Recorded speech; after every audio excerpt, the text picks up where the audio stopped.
Look at that, silence. It's a precious thing. Welcome back. Thanks to all of you again for making it along. I hope you enjoyed your lunch. And it's my pleasure now to introduce Patrick Reardon, the Executive Chairman of Reardon Smith Architects, who will be giving us a little presentation. You can see entitled behind me here, Hotels and Resorts, A Personal View. We'll come on to that in a little second. Just a brief resume for those of you who may not be familiar with Reardon Smith and Patrick's experience. Patrick has over 40 years of experience, including stints in the USA with Holiday Inn and Hyatt Hotels. In 2001, he established Reardon Smith with Conrad Smith, and in this first decade, they've achieved an enormous amount. Their client list is second to none, and in London in particular, there's a little who's who of the finest hotels. I can think of Claridge's, Connaught, the Mayfair Intercontinental, more recently the Arch, and the Savoy, for which they won 2 awards at last year's European Hotel Design Awards, including Hotel of the Year. That A-list continues down the sort of the famous street in Monopoly, Park Lane, where they have other projects, the Cumberland, Grosvenor House, the Intercontinental, and again the Four Seasons, which was an award winner last year at the European Hotel Design Awards.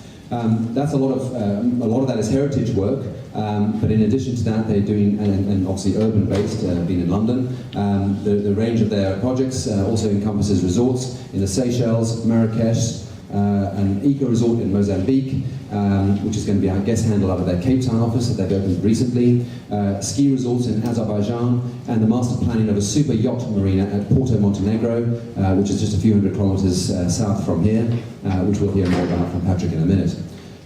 This move east has really also seen them head into some of the bigger cities, with the Four Seasons and JW Marriott, at Baku, Four Seasons also in St. Petersburg, Hyatt Regency in Minsk and Belarus, and in addition to that new build work, which also all sounds very luxurious with the likes of Four Seasons and Hyatt, they've done some work in the UK recently, for example, on the Travel Lodge at Waterloo, a burgeoning sector there and a new market for Reardon Smith. On a personal note, last year at the European Hotel Design Awards, Patrick received the award for Outstanding Contribution to the Industry. So with that, I'd like to ask you to welcome Patrick to the stage, and following his 30-minute presentation, we will have a conversation together. If you could save any questions during his presentation for the time when we're having our conversation, I think that would be most appropriate. But as I say, if you could now please welcome Patrick Reardon. Thank you.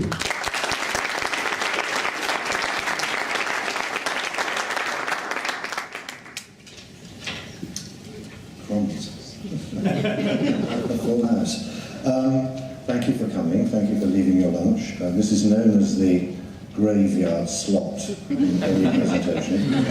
I'll attempt to throw a few grenades to maybe liven things up a bit. As the slide said, this is a personal view. This is my view of the industry as I see it and have seen it over the years. Many may disagree with what I'm about to say and the views I hold. If you could save those disagreements to the question session with Guy afterwards, that would be great. It's all about my service to this industry for 40 years and a little longer, before many of you were born. And in this industry, I have a very fierce passion. It's been my life. And this is going to be a bit of a kind of random talk. I'll be wandering here and there over a variety of different subjects, and I'll talk about things as they kind of occur to me, but I'd like to try to focus on 2 principal themes. The first of which is appropriate design, by which I mean a design that responds to its, responds and respects its environment. And the second theme is about that wonderful word, sustainability.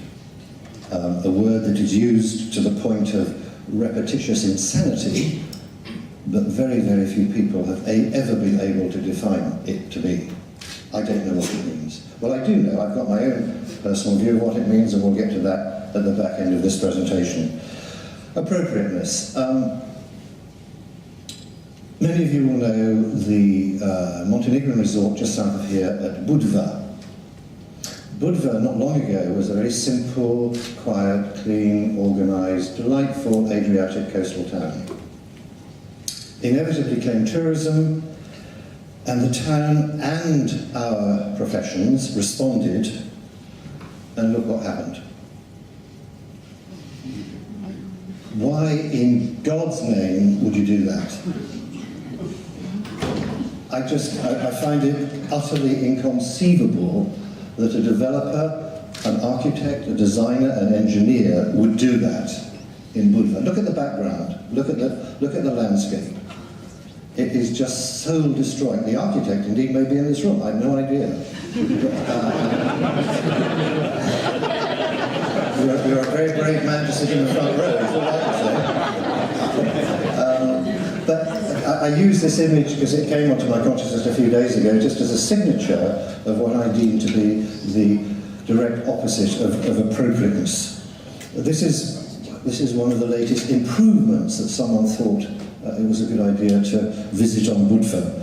And Budva is rapidly being converted to the abomination that is southern Spain's southern coast. Would you not, as architects, designers, engineers, clients, whatever you want to call yourself, would you not, looking at that, hang your head in shame at what we have done to our environment? People talk about saving the environment and how important Earth's resources are, and of course they are. One of the most important resources we have is our landscape, is our environment, and yet this is what we do.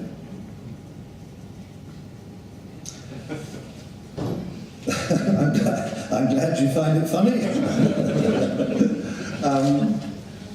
As the architect of that abomination in Budva, you must find it funny. It's great to focus on that. Continuing the theme, I'm now going to break with a very long-held tradition. Those who know me and have known me addressing distinguished groups such as these over the years know that I never use this platform as a puff or an advertisement for the work of my practice. This is the one occasion I'm going to depart from that long-held conviction and do so merely by means of an illustration in terms of appropriateness. This is our concept for, is our concept for Pt.1, just on the Bay of Kotor, a few hundred kilometres south of here. As you see, it's low-rise. We believe it kind of fits in with the architectural tapestry of the coast.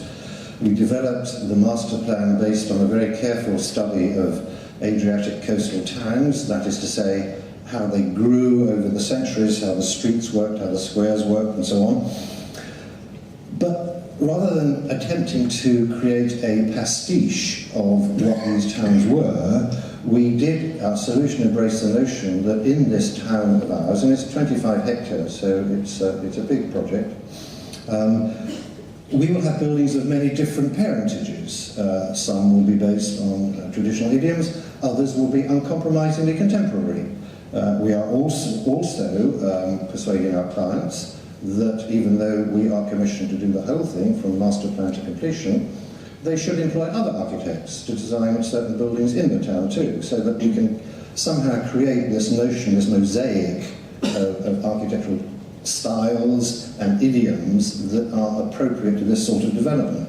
The one thing that we pleaded with our clients not to do, and which they have, thank God, observed, there will be no tall towers. Tall towers are, in my view, going back to my initial illustration on Budva, they are alien to the culture and heritage of this coastline. And just after we started on Montenegro, I'm now losing my script, going to something completely different, we were approached by a group who had bought 800 hectares of land, virgin land on the Albanian coast. They said, we've seen what you're doing in Montenegro, we'd like to talk to you about this vast development. I said, marvellous, how exciting. We had a meeting in St. Petersburg, not to tell you the identity of our potential clients, but that's where the meeting was. And they said, well, we've got some images of what we would like. And this, trust me, this was a virgin site. There wasn't even a fisherman's hut. And they produced an image similar to the one that I've just shown you for southern Spain. And I very respectfully said, I'm sorry, this is a project in which I have no interest whatsoever. You will find others to do it, I'm sad to say, but for Reardon Smith and for myself, it's something I wish to have nothing to do with. And we will maintain that position. Some images of this phase 1 has just been completed. Fairly simple, low-rise. We use local materials. We use a kind of an amalgam of maybe little elements of traditional detailing, modern massing in terms of the block or the angularity of the form. The landscaping has yet to grow to its full extent and kind of engulf the town, but that's sort of where we are. That's phase 1. Most of the apartments now have been sold, which is great for our clients. And following for that, phase 2, the core of phase 2 is a small hotel, this being the image of what that hotel will be. It has 70 keys, it will be operated by Regent out of the Far East. The interior designers are British, MHZ from London. It's a very, very interesting little jewel of a building to play with. And again, by way of comparison, and apart from Montenegro, I'd like just to briefly show you a couple of projects that we're doing in Baku. As Tom Emmanuel mentioned this morning, the amount of building going on in Baku, we are responsible for.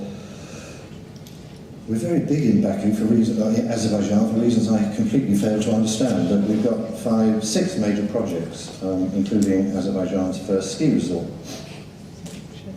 I didn't know they had snow in Azerbaijan, but they do. Baku was mentioned. We've got 2 hotels that are opening this month, just in time for the Eurovision Song Contest. I won't be going to that. The first is the Four Seasons. That's the original concept image, and I want to talk to you a little bit about that, just checking one time. And this is the image as it is being constructed. The brief we were given by the owner of the site and developer of the building was that she wished a hotel to be designed in a style similar to late 19th century urban French buildings. And there was no debate, that's what she wanted. So as an architect, you kind of say, well, do I want to do this work? Do I feel that to produce a concept such as this would in some way be a mortal sin against my profession? And indeed, there are many respectable architects and very many highly respectable architects that would take that view, that they don't want to do that. We took an opposite view. We said, okay, we will do it, but it will not be a Disney World pastiche. We sent our team to Paris, to the Côte d'Azur, and to other parts of Europe to look at buildings like this, and we literally measured balconies and tiles and balustrades and doors. So we produced an archive of drawn information that advised our work. Consequently, this enabled us to look at a building like this, entirely traditional in its character, and be confident that we'd done for our clients and for ourselves the best job that we could. And as I say, it should be opening at the end of this month, and I'm going to go and see it for the first time after the Eurovision Song Contest. At the other end of town, we are just finishing this J.W. Ashbaron Hotel, which is a Marriott, and obviously you can see that the idiomatic features of this are entirely different to the hotel I showed you previously. I was very fortunate in my career to spend a number of years as a very much younger man, working in New York in the office of I.M. Pei, whom I still regard as one of the world's finest architects. I learned more as a microscopic part of his office than I would have done in any amount of decades at university. I was very fortunate in the sense that also that I was always, by sheer luck, assigned to jobs in which he had a personal interest. So on our trips, I would sit in the back of the cab being very quiet, or would sit in the back of the meeting room being even quieter, but just listening and learning to the man and watching him work. And it is still, many, many decades later, a matter of great pride for me, to me, that I was able to benefit from the master, who I still regard as my mentor. And in this building, I hope he will forgive me if he looks at it and thinks it's absolutely ghastly, but there are elements of his ability with monumental simplicity. A past master. Every detail was investigated until there was no extraneous element to it whatsoever. And I hope in this building that we have captured a little bit, a tiny bit of the essence of my learning at the knee of one of the greatest masters of our profession ever to have lived.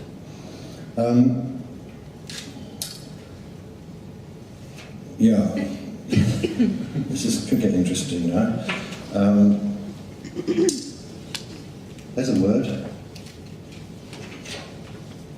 It's obviously the word in architectural vocabulary at the moment. Many descriptions of projects, either in concept or completion, seem, in my view, to have been reduced to an exercise in how many times you can cram the word sustainable or sustainability into one passage of text. It gets used as some sort of Pavlovian box-ticking exercise to prove green credentials, without anyone, to my satisfaction, defining what it means. UK government's latest planning policy seeks to provide guidance in favour of sustainable development. The government has not defined what that means. No one knows what it means. I have a view.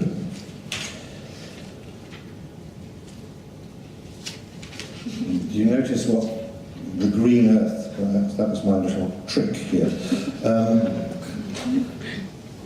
I think sustainability is anti-fashion. Nothing depressed me more than a few years ago when the advent of so-called fashion hotels hit us. Fashion to me seems something that's ephemeral, moving and constantly changing. My code is rather different to that.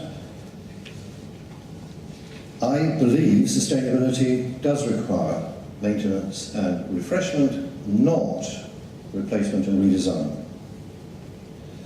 In a word, therefore, the core of my belief, he says, reading from his notes, this is my definition of sustainability.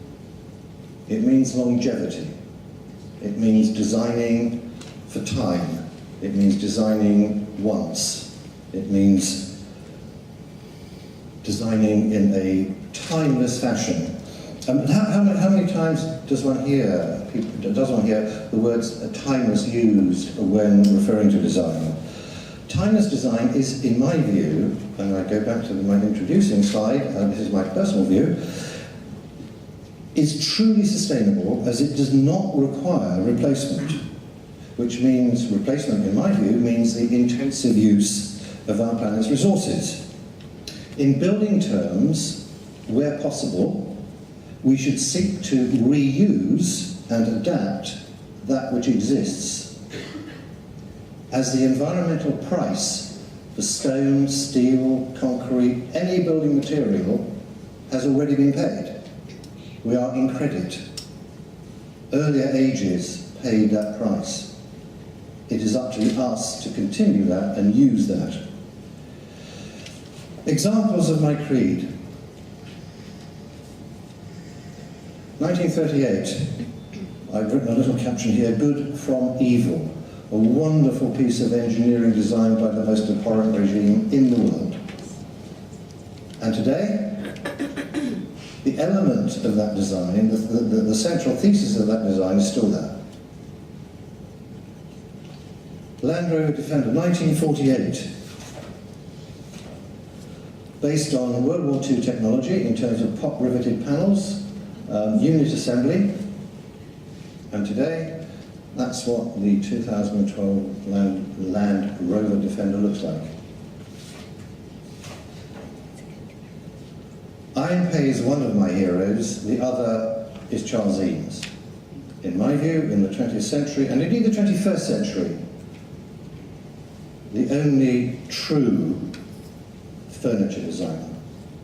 And by that I mean someone who has not just concentrated on simple form, what it looks like, but has understood ergonomics, anthropometrics, and the testing of different materials suitable to support the human frame.